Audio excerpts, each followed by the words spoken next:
So now they're fully separate. Now I gotta get the axle out of the hub. And I was like, oh, probably I'm gonna struggle.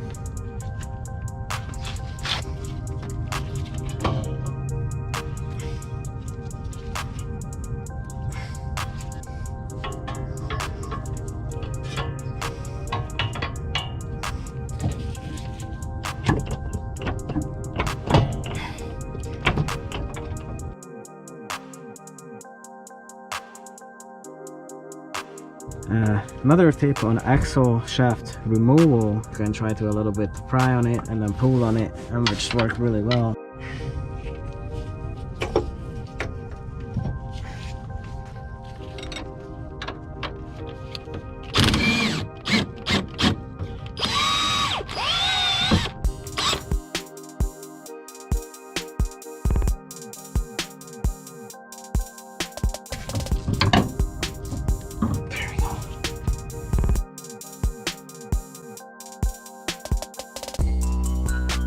Regular Integras and their transmissions, usually the passenger side and the driver side seal is different.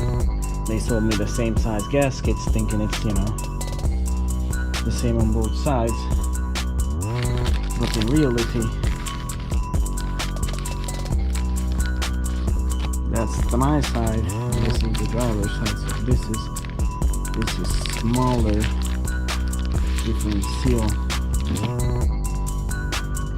And now the other thing is you can use the old seal to tap this seal if you don't have anything that fits over it.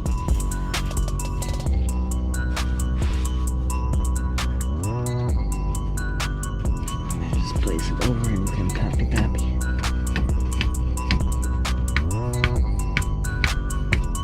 So you only tap a little bit and then keep checking,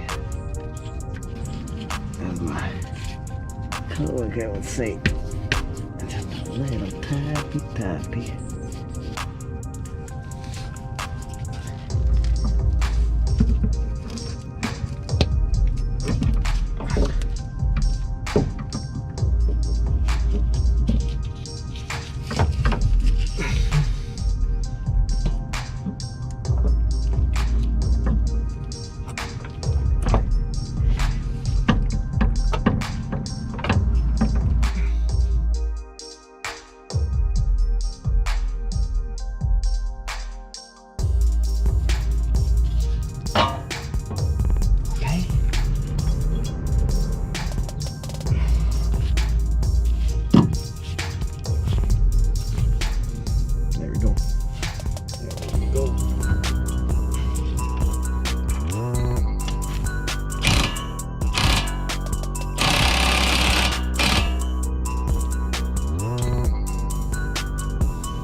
So I pried down on it, and on the back I put this 3/8 extension in it, so it lines up kind of the port for me, so I don't have to fight as much, you know, to get the bolt in and lining it up.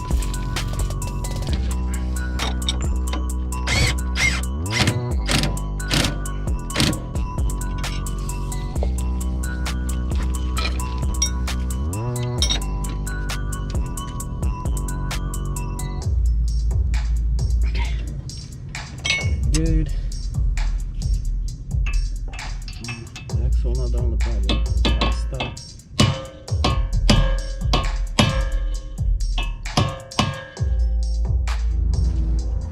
Yo, here's the other day of the weekend when I'm doing the axles on my Integra. Well, actually I finished the other side. I didn't do the intermediate shaft because it was still good, and I don't have an intermediate shaft anyways. So I just did the axle, but the boot was so messed up, the grease was everywhere. And honestly, we rebuilt this this axle before at school with these boots we did, but it seems like that was it for this one because it goes all over the place. That's a 90-degree axle.